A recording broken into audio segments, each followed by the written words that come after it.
Hello dear student, welcome to our YouTube channel Shivam study knowledge. Student, इस video में class 12 समाज शास्त्र sociology का एक वायरल पेपर लेकर आया हूं 2026 के बोर्ड एग्जाम के लिए। जितने भी स्टूडेंट इस बार 25 फरवरी को सोशियोलॉजी का पेपर देने वाले हैं उनके लिए आज का ये वीडियो काफ़ी ज़्यादा इंपॉर्टेंट है। इस वायरल मॉडल पेपर का मैं पूरा आप सभी को सोल्यूशन देने वाला हूँ। इंपॉर्टेंट है, वीडियो को चलिए शुरू करते हैं और पूरा लास्ट तक जरूर देखिएगा। पेपर कोड यहाँ पर देखिए 164 FBA पेपर कोड है। समाज शास्त्र का नए पैटर्न पर आधारित ये प्रश्न पत्र आपका रहेगा। समय आपको दिया जाएगा 3 घंटे 15 मिनट का। पूर्णांक आपका 100 नंबर का ये पूरा पूर्णांक रहेगा। नोट में है कि प्रारंभ के 15 मिनट परीक्षार्थियों को प्रश्न पत्र पढ़ने के लिए निर्धारित है। निर्देश में है सबसे पहला कि सभी प्रश्न अनिवार्य है। दूसरा निर्देश है कि प्रश्न संख्या 1 से 10 तक बहुविकल्पीय प्रकार के प्रश्न है। प्रश्न संख्या 11 से 20 तक अति लघु उत्तरीय प्रकार के प्रश्न है, जिनका प्रत्येक उत्तर लगभग 25 शब्दों में दिया जाना है। प्रश्न संख्या 21 से लेकर 26 तक लघु उत्तरीय प्रकार के प्रश्न है, जिनका उत्तर प्रत्येक 50 शब्दों में देना है। प्रश्न संख्या 27 से 29 तक दीर्घ उत्तरीय प्रश्न है, अब देखिए प्रकार के प्रश्न है जिनका उत्तर 150 शब्दों में देना है। और आखिरी पॉइंट है तीसरा कि प्रत्येक प्रश्न के सामने उनके जो आवंटित अंक है, यानी जो उनके अंक दिए जाएंगे, तो मैं पूरा आपको बताऊंगा। देखिए शुरू में आपके 10 बहुविकल्पीय प्रश्न सोशियोलॉजी में दिया होता है। एक एक नंबर का आप सभी को पता होगा कि बहुविकल्पीय प्रश्न दिया जाता है। सबसे पहला जो बहुविकल्पीय प्रश्न दिया गया है, साहूकारों के विरोध में दक्कन विद्रोह कब हुआ। अब आप लोग बताइए इन चारों में से ऑप्शन सही कौन सा हो जाएगा।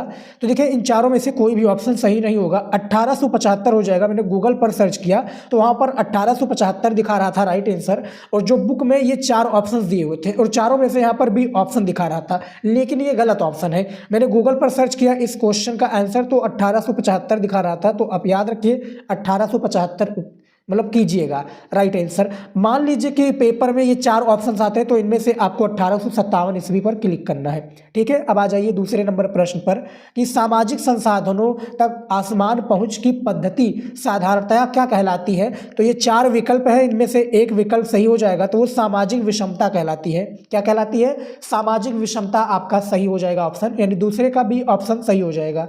तीसरा नंबर प्रश्न है कि रामकृष्ण मिशन की स्थापना कब हुई। देखिए ऐसे ही प्रश्न आपके पेपर में दिए जाएंगे, बहुविकल्पीय प्रश्न, और आपके बुक से ही सारे प्रश्न लिए गए हैं। तो रामकृष्ण मिशन की स्थापना कब हुई, तो याद रखिएगा 1 मई 1897 को स्वामी विवेकानंद ने इसको कोलकाता में जो इसकी स्थापना की थी, स्वामी विवेकानंद ने 1 मई 1800 यहाँ पर देखिए 97 ऑप्शन सही हो जाएगा। तीसरे का ए ऑप्शन आपका बिल्कुल सही। चौथा नंबर प्रश्न देख लेते हैं। यहाँ पर देखिए दिया हुआ है कि निम्न में से बाजार का लक्षण कौन सा है, यानी इनमें से वो कौन सा है ऑप्शन सही जो बाजार का लक्षण को दर्शाता है।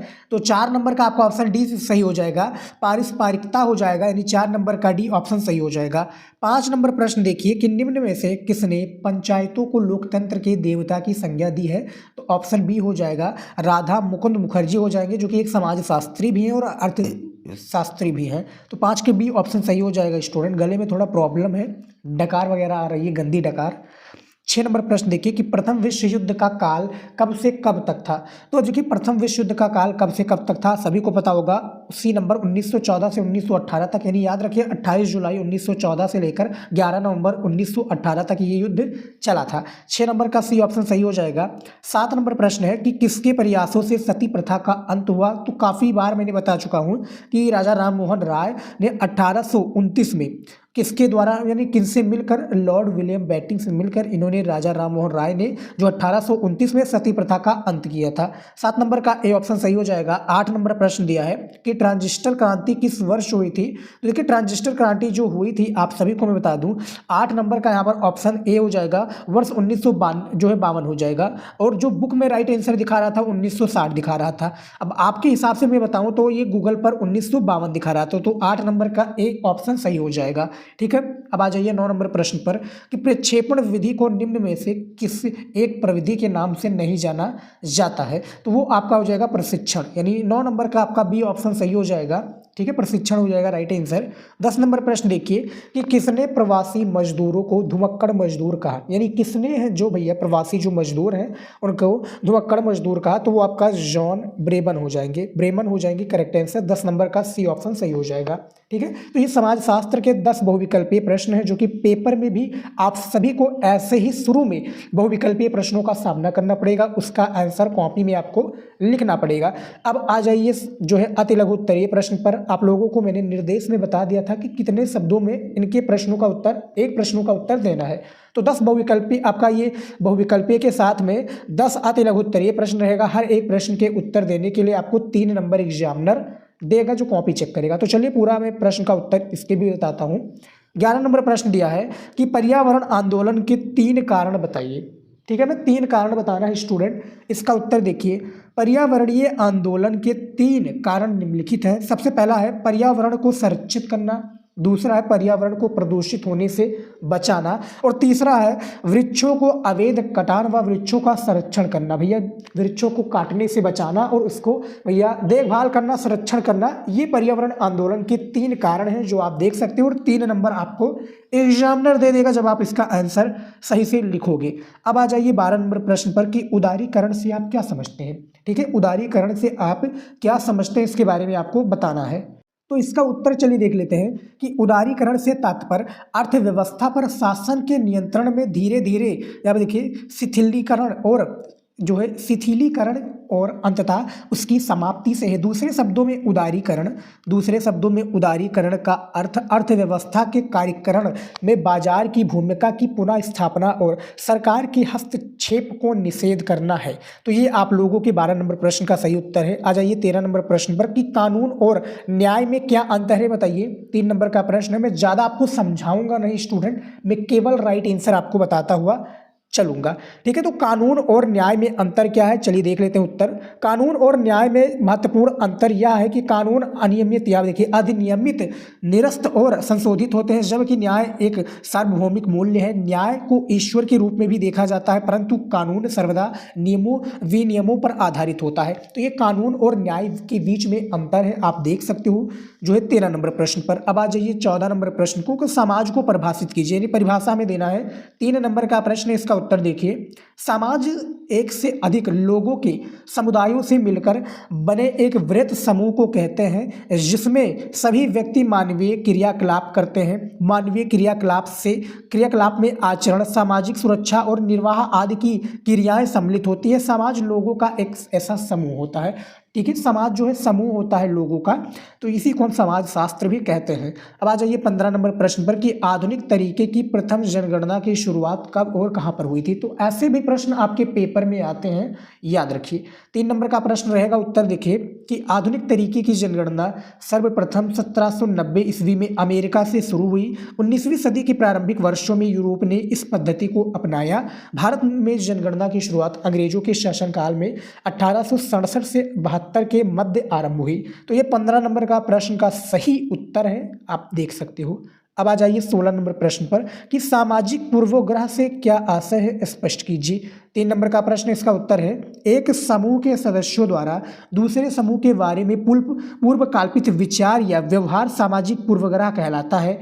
एक पूर्वग्रहित व्यक्ति के पूर्व कल्पित विचार, प्रमाण या साक्ष्यों के विपरीत सुनी सुनाई बातों पर आधारित होती है, तो इसी को सामाजिक पूर्वाग्रह कहते हैं। परिभाषा है ये स्टूडेंट। अब आ जाइए 17 नंबर प्रश्न पर कि भारत में स्वतंत्रता के पश्चात कृषक संरचना के लक्षण बताइए।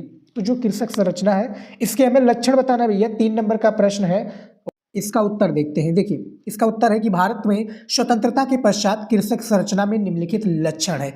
देखिए भारतीय कृषि स्थानांतरण के स्थिति में है, जिसमें अर्थ या देखिए सामंतवादी व्यवस्था काफ़ी सीमा तक जो है समाप्त हो गई है। दूसरा, जीवन निर्वाह पर आधारित कृषि व्यवस्था व्यापार एवं बाजार पर आधारित कृषि में परिवर्तित हो गई है। तो ये 17 नंबर प्रश्न का सही उत्तर है, आप लोग देख सकते हो। अब आ जाइए 18 नंबर प्रश्न पर क्या दिया हुआ है। देखिए कि भूमंडलीकरण किसके प्रभावों की जांच करता है। 3 नंबर का प्रश्न, इसका उत्तर देखिए कि भूमंडलीकरण सामाजिक प्रक्रियाओं जैसे कामगार वर्ग, नए लचीले श्रम विनियमों, नव युवाओं, इलेक्ट्रॉनिक मीडिया और देश की शिक्षा प्रणाली पर विदेशी विश्वविद्यालय के प्रवेश के प्रभाव की जांच कर सकता है। तो ये भूमंडलीकरण का क्या प्रभाव है, किस चीज़ पर जांच करता है, ये आप देख सकते हो 18 नंबर प्रश्न के उत्तर पर। आ जाइए 19 नंबर प्रश्न पर कि सामाजिक आंदोलनों के विभिन्न प्रकारों का उल्लेख कीजिए। 3 नंबर का प्रश्न उत्तर है कि सामाजिक आंदोलनों को निम्न 3 प्रकार में वर्गीकृत किया गया है। सबसे पहला है सुधारवादी सामाजिक आंदोलन, दूसरा है प्रतिदानात्मक सामाजिक आंदोलन, तीसरा क्रांतिकारी सामाजिक आंदोलन। तो ये 3 भागों में इसको विभक्त किया गया, 3 प्रकार में बांटा गया है। अब आ जाइए 20 नंबर प्रश्न पर कि सूचना का अधिकार यानी RTI जो है राइट टू इन्फॉर्मेशन अधिनियम कब पारित हुआ और इसका क्या तात्पर्य है। इसका फुल फॉर्म यही है स्टूडेंट, राइट टू इन्फॉर्मेशन। तो ये कब पारित हुआ, इसका उत्तर देख लेते हैं। देखिए, ये अधिनियम संसद द्वारा 15 जून 2005 को पारित किया गया था और ये 13 अक्टूबर 2005 से लागू हुआ। सूचना का अधिकार अधिनियम 2005 भारतीय संसद द्वारा अधिनियमित एक ऐसा कानून विधि है जिसके अंतर्गत भारतीयों को सरकारी अभिलेखों तक पहुंचने का अधिकार दिया गया है। ठीक है, तो ये 20 नंबर प्रश्न है और आखिरी जो प्रश्न है यही था अति लघु उत्तरीय प्रश्न का। इसके बाद में अब हमारा प्रारंभ हो जाएगा कौन सा प्रश्न स्टूडेंट, इसके बाद में हमारा प्रारंभ हो जाएगा लघु उत्तरीय प्रश्न। और ये सारे जो मैंने प्रश्न आपको बताए समाजशास्त्र के पेपर में पूछे जाने वाले प्रश्न है, तो इन सभी प्रश्नों को इग्नोर मत कीजिएगा, तैयार कर लीजिएगा। अब आ जाइए लघु उत्तरीय प्रश्न पर। देखिए 6 प्रश्न आपके समाजशास्त्र के पेपर में पूछे जाते हैं और हर एक प्रश्न का जब आप उत्तर दोगे तब 6 नंबर आपको दिया जाएगा। तो टोटल 36 नंबर आपको लघु उत्तरीय प्रश्न में देखने को मिल जाएगा। तो इसका भी मैं उत्तर आप लोगों को दिखाने वाला हूँ, बताने वाला हूँ। काफ़ी ज़्यादा इंपॉर्टेंट आपका ये वीडियो रहेगा। वीडियो को लाइक नहीं किया तो लाइक कर दीजिए, प्लीज़ चैनल को सब्सक्राइब कर लीजिए। मैं इस तरीके से वीडियो आप सभी के लिए और भी लेकर आऊँगा। अब आ जाइए आप सभी लघु उत्तरीय प्रश्न पर। ठीक है, इसका 21 नंबर प्रश्न है कि माल्थस को ये विश्वास क्यों था कि अकाल और महामारी जैसी विनाशकारी घटनाएं जो बड़े पैमाने पर मृत्यु का कारण बनती हैं अपरिहार्य हैं। 6 नंबर का प्रश्न है, प्रश्न को आप लोग अच्छे से पढ़ लीजिए। 21 नंबर जो प्रश्न है, अब चलिए इसका उत्तर देख लेते हैं। देखिए, जनसांख्यिकीय संबंधी सिद्धांतों में माल्थस के जनसंख्या वृद्धि के सिद्धांत का विशेष महत्व है। माल्थस को ये विश्वास था कि अकाल और महामारी जैसी घटनाएं जनसंख्या संतुलन के लिए अनिवार्य है। माल्थस का मानना था कि आत्म संयम, गर्भ निरोधक उपाय आदि के द्वारा जनसंख्या वृद्धि को रोकने हेतु मनुष्य की एक सीमित क्षमता होती है। इसीलिए अकाल और बीमारियों के रूप में जनसंख्या वृद्धि रोकने के लिए प्राकृतिक निरोध अनिवार्य होते हैं। इसके माध्यम से ही खाद्य आपूर्ति तथा बढ़ती हुई जनसंख्या के बीच संतुलन स्थापित किया जा सकता है। जो स्थापित किया जा सकता है। यदि प्रकृति यह संतुलन बनाए रखने में असमर्थ रहती है तो समाज में जनसंख्या विस्फोट की स्थिति उत्पन्न हो जाती है। तो ये जो प्रश्न है 21 नंबर, आप इसका उत्तर देख सकते हो। बाकायदा मैंने उत्तर बता दिया, ज़्यादा समझाऊंगा नहीं, मैं केवल आपको उत्तर बताता हुआ चलूंगा। अब आ जाइए 22 नंबर प्रश्न पर कि मातृवंश और देखिए मातृतंत्र में क्या अंतर है, व्याख्या कीजिए। काफ़ी इंपॉर्टेंट प्रश्न है 6 नंबर का। इसका उत्तर देखिए, मातृवंश तथा मातृतंत्र में प्रमुख अंतर निम्नलिखित हैं। अब वो निम्नलिखित जो अंतर है ये देखिए, सबसे पहला हम देख लेते हैं मातृवंश। ठीक है, मातृवंश का अर्थ माता की पीढ़ी से वंश का निर्धारण होना है। इसके अंतर्गत वंश का नाम माता के नाम पर चलता है। इसमें वंश परंपराएं, उत्तराधिकार के नियम आदि भी माता के नाम से ही चलते हैं। माता के पश्चात पुत्री को संपत्ति का अधिकार होता है और ना कि पुत्र को। अब देखिए मातृतंत्र में, मातृतंत्रात्मक परिवार संरचना में स्त्रियों की सत्ता व प्रभुत्व होता है, अर्थात वे पुरुषों के समान प्रभुत्वकारी भूमिका निभाती हैं। ऐसे समाज में स्त्रियां अपनी माता से उत्तराधिकारी के रूप में संपत्ति प्राप्त करती हैं। उसके बाद में यहाँ पर है ऐसे समाज में माताओं से प्राप्त संपत्ति पर स्त्री का अधिकार नहीं होता है तथा स्त्रियों को सार्वजनिक क्षेत्र में कोई निर्णय लेने का भी अधिकार नहीं होता है। तो मातृवंश और मातृतंत्र में क्या अंतर है, दोनों में मैंने डिफरेंस बता दिया है, ये आपका आएगा। इसका उत्तर भी आप लोग देख लिख सकते हो। अब आ जाइए 23 नंबर प्रश्न पर कि ग्रामीणों की आवाज़ को सामने लाने में 73वां संविधान संशोधन अत्यंत महत्वपूर्ण है, चर्चा कीजिए। 6 नंबर का भैया प्रश्न है, काफ़ी ज़्यादा इंपॉर्टेंट प्रश्न है। चलिए इसका भी उत्तर देख लेते हैं। उससे पहले मैं आप लोगों को बताना चाहता हूँ कि इंस्टाग्राम की आईडी नहीं फॉलो की तो भैया फॉलो कर लो। शिवम स्टडी नॉलेज इंस्टाग्राम की आईडी है, वहाँ पर भी मैं इंपॉर्टेंट जानकारी देता रहता हूँ। फॉलो कर लीजिए, कोई भी पर्सनल सवाल है आप लोग हमसे वहाँ पर पूछ सकते हो, ठीक है। और टेलीग्राम ज्वाइन कर लीजिएगा, फेसबुक पेज जो है मेरा फॉलो कर लीजिएगा, वहाँ पर भी मैं काफ़ी सारे जो है PDF देता रहता हूँ, ठीक है। अब आ जाइए इसके उत्तर पर, 23 नंबर प्रश्न के उत्तर पर। देखिए उत्तर है 73वां संविधान संशोधन ग्रामीणों के लिए अत्यंत महत्वपूर्ण था।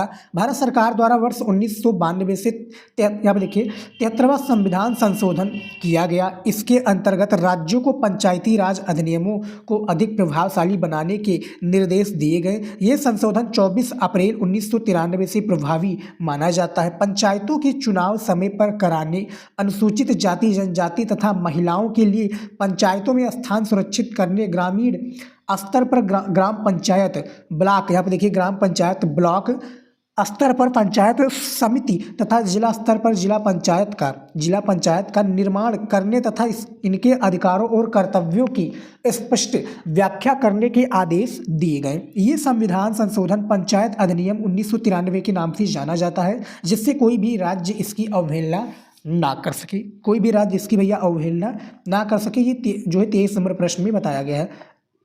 अब आ जाइए भैया 24 नंबर प्रश्न पर कि भूमिहीन कृषि मजदूरों तथा प्रदर्शन करने वाले मजदूरों के हितों की रक्षा के लिए आपके अनुसार सरकार ने क्या उपाय किए हैं अथवा किए जाने चाहिए, ठीक है भैया। आपके अनुसार सरकार ने क्या किया है और आपके अनुसार क्या किए जाने चाहिए ये आपको बताना है। तो उत्तर देखिए, ये प्रश्न का उत्तर आप अपने शब्दों में भी लिख सकते हो, समझ जाइए, ठीक है। फिर अपने शब्दों में भी प्रेजेंट कर सकते हो कॉपी में। उत्तर है सरकार ने भूमिहीन कृषि मजदूरों तथा प्रदर्शन करने वाले मजदूरों के हितों की रक्षा हेतु तो सरकार ने अनेक उपाय किए गए। पहला है न्यूनतम मजदूरी अधिनियम 1948 द्वारा न केवल मजदूरी एवं कार्यावधि निर्धारित की गई तथा बंधुआ मजदूरी को भी बंधुआ मजदूरी प्रथा यानी उन्मूलन अधिनियम 1976 द्वारा समाप्त कर दिया गया है। उसके बाद में देखिए दूसरा नंबर है महिला मजदूरों के हितों की सुरक्षा के लिए प्रसूति लाभ अधिनियम 1961 तथा समाज मजदूरी अधिनियम 1976 जैसे संरचनात्मक एवं शोषण निवारक अधिनियम भी पारित किए गए हैं। अब आ जाइए तीसरे नंबर पर, सरकार ने ठेका मजदूर विनिमय और उन्मूलन अधिनियम 1970 अंतर या देखिए राजकीय कर्मगर रोजगार विनिमय या देखिए विनियमन और सेवागर्त अधिनियम 1979 तथा भवन एवं अन्य निर्माण श्रमिक अधिनियम 1996 आदि भी भूमिहीन कृषि मजदूरों तथा प्रदर्शन करने वाले मजदूरों के हितों के लिए रक्षा हेतु पारित किए गए हैं।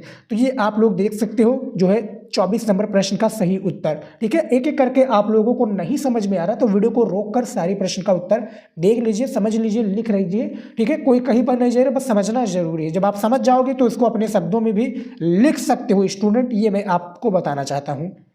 अब आ जाइए आप लोग 25 नंबर प्रश्न पर कि टेलीविजन के माध्यम से जो परिवर्तन होते रहे हैं उनकी रूपरेखा प्रस्तुत करें, चर्चा करें, ठीक है। 6 नंबर का प्रश्न है, इसका उत्तर देखिए। टेलीविजन के द्वारा ही सूचना एवं संचार क्रांति का जन्म हुआ है। वर्ष 1959 में ग्रामीण भारत के विकास में वृद्धि करने के लिए टेलीविजन कार्यक्रमों को प्रयोग के आधार पर प्रारंभ किया गया। इसके पश्चात वर्ष 1984 और 85 में टेलीविजन ट्रांसमीटरों की संख्या देश में बढ़ गई, जिसको निम्न बिंदुओं द्वारा समझ सकते हैं। तो देखिए सबसे पहला जो इसमें है कि टेलीविजन विज्ञापनों के द्वारा राजस्व अर्जित करने का एक प्रमुख माध्यम बन गया। दूसरा है प्रौद्योगिकी के विकास से ये संभव हुआ कि टेलीविजन पर घटनाओं को उस स्थिति में देखा जा सके जैसे वे घटित हुई थी। उसके बाद में देखिए तीसरा इसमें कि टेलीविजन के कार्यक्रमों से पश्चिमी संस्कृति का प्रसार हो रहा है तथा भारतीय संस्कृति के परंपरागत मूल्य नष्ट हो रहे हैं, इस प्रकार के आक्षेप भी सामने आते हैं। चौथा, टेलीविजन के माध्यम से ही बहुराष्ट्रीय कंपनियों को अपने उत्पाद को भारत में विक्रय करने में सहायता मिली। पांचवा है वर्तमान में टेलीविजन विभिन्न आर्थिक सामाजिक मुद्दों पर ध्यान केंद्रित करते हुए पूरे विश्व के ज्ञान में वृद्धि करने में सहायता कर रहा है। तो ये आप लोगों के 25 नंबर प्रश्न का सही उत्तर है और आप देख सकते हो, ठीक है। मैं बहुत जल्दी बोल रहा हूँ, मुझे पता है, लेकिन आप इसका आंसर को देख सकते हो। 5 पॉइंटों के साथ में इसका आंसर भी दिया हुआ है। अब आ जाइए 26 नंबर प्रश्न पर कि पर्यावरणीय आंदोलन प्रायः आर्थिक एवं पहचान के मुद्दों को भी साथ लेकर चलते हैं, विवेचना कीजिए। 6 नंबर का प्रश्न है, आप प्रश्न को नोट कर लीजिए कॉपी में। इसका उत्तर देखते हैं। देखिए, इसका उत्तर है ये कथन सही है कि पर्यावरणीय आंदोलन प्रायः आर्थिक एवं पहचान के मुद्दों को साथ लेकर चलते हैं। पारिस्थितिकीय आंदोलनों में चिपको आंदोलन का नाम विशेष रूप से उल्लेखनीय है। ये आंदोलन सुंदरलाल बहुगुणा के नेतृत्व में प्रारंभ हुआ। गोरा देवी ने चिपको आंदोलन में महत्वपूर्ण भूमिका निभाई थी। चिपको आंदोलन का तात्पर्य पेड़ों को काटे जाने के विरोध में पेड़ों में चिपक जाने से है, जिससे पेड़ों को कटने से बचाया जा सके। ये आंदोलन तत्कालीन उत्तर प्रदेश के वर्तमान उत्तराखंड के चमोली जिले, देखिए वर्तमान में तो अब भैया उत्तराखंड अलग हो गया। उत्तराखंड की जो राजधानी है देहरादून है, कि चमोली जिले में यहाँ पे देखिए देहरादून इसकी राजधानी है, और उत्तराखंड का जो एक यहाँ पे देखिए चमोली जिले के रैनी गांव में वर्ष 1973 में हुआ। रामचंद्र गुहा की पुस्तक यहाँ देखिए अनक्वाइट वुड्स के अनुसार इस आंदोलन में ओक तथा रोहे यहाँ देखिए ड्रोन के जंगलों को कटने से बचाने के लिए गाँववासी एक साथ आगे आए। अब यहाँ पे देखिए एक साथ आगे आए। इस प्रकार अर्थव्यवस्था, पारिस्थितिकीय तथा राजनीतिक प्रतिनिधि की चिंताएं चिपको आंदोलन का आधार थी। अब आप लोगों के लिए एक बहुविकल्पी का मैं सवाल देता हूं कि उत्तराखंड जो है उत्तर प्रदेश से कब अलग होकर एक नया जो है स्टेट बना। आप लोग कमेंट में जरूर बताइए सर, जल्दी से बताइएगा स्टूडेंट, क्योंकि ये बहुविकल्पी में आपके पूछा जाता है। ठीक है, अब आ जाइए आप लोग विस्तृत उत्तरीय प्रश्न पर। ठीक है, विस्तृत उत्तरीय प्रश्न ये भी काफ़ी ज़्यादा इंपॉर्टेंट है और बार बार पूछे जाते हैं पेपर में। ठीक है, टोटल 3 ही प्रश्नों का उत्तर देना होता है। 6 प्रश्न आपके अथवा करके दिए जाते हैं। जैसे यहाँ पर देखिए 27 नंबर प्रश्न है कि हरित क्रांति का अर्थ समझाते हुए कृषक समाज पर पड़ने वाले इसके प्रभाव का उल्लेख कीजिए। अथवा करके है कि भारत में हुए भूमि सुधारों के महत्व पर चर्चा कीजिए। 8 नंबर का ये प्रश्न है। उसके बाद में आ जाइए 28 नंबर प्रश्न पर कि धर्मनिरपेक्षता से क्या आशय है, भारतीय समाज में इसके महत्व की व्याख्या कीजिए। ये भी 8 नंबर का प्रश्न। अब आ जाइए अगले प्रश्न पर। देखिए इसका अथवा करके प्रश्न दिया हुआ है 28 का कि भारत में दहेज व्यवस्था के विकृत परिणामों का वर्णन कीजिए। उसके बाद में 29 नंबर प्रश्न है कि समाजशास्त्र तथा सामाजिक आंदोलन के मध्य अंतर संबंध को स्पष्ट कीजिए। अथवा करके कि जनसंचार का अर्थ स्पष्ट करते हुए इसके साधन प्रिंट मीडिया का परिचय दीजिए। तो ये टोटल आपका देखा जाए तो 2, 2, 4 और 2, 6 आपके विस्तृत उत्तरीय प्रश्न है। अथवा करके 6 दिए हुए पेपर में आपको 3 ही करना रहेगा प्रश्नों का उत्तर, और एक प्रश्न का उत्तर देने के लिए आपको समाजशास्त्र में 8 नंबर स्टूडेंट दिए जाएंगे। तो ये सारे प्रश्न काफ़ी ज़्यादा इंपॉर्टेंट है। ठीक है, इन सारे प्रश्नों को तैयार कर लीजिए, प्रश्न के उत्तर को तैयार कर लीजिए। ठीक है, बहुत इंपॉर्टेंट वीडियो है आप सभी के लिए। PDF ये जो है हमारे द्वारा बनाया गया है स्टूडेंट, और यूपी बोर्ड का PDF पूरा, और अभी अदर बोर्ड के स्टूडेंट देख सकते हैं। ठीक है, और अपनी सिलेबस के अनुसार देख सकते हैं कि कैसा सिलेबस है। यूपी बोर्ड का तो 100 नंबर का पूर्णांक रहता है सोशियोलॉजी में। और आप लोगों के लिए एक छोटा सा टारगेट है स्टूडेंट, छोटा सा रिक्वेस्ट है कि प्लीज़ चैनल को सब्सक्राइब कर लीजिए, वीडियो को लाइक कर दीजिए, शेयर जरूर कर दीजिए, कमेंट करके बताइए कि किस टॉपिक पर अगला वीडियो चाहिए। और भी आप लोगों ने हमारी सोशल मीडिया पर फॉलो नहीं किया है तो follow on Instagram, Shivam study knowledge Instagram की आईडी है। ज्वाइन टेलीग्राम ज्वाइन कर लीजिए। मैं जो PDF है फ्री में देता हूँ, फॉलो कर लीजिएगा। वहाँ पर भी मैं कुछ इंपॉर्टेंट चीज़ें आप सभी को बताता हूँ। तो चैनल को अभी सब्सक्राइब कर लीजिए। आप सभी वीडियो को देखते हैं, सब्सक्राइब नहीं करते हैं। ऐसे वीडियो चाहिए तो कमेंट कीजिए स्टूडेंट, मैं आप सभी के लिए बनाऊंगा। बहुत मेहनत करता हूं आप सभी के लिए। जय हिंद।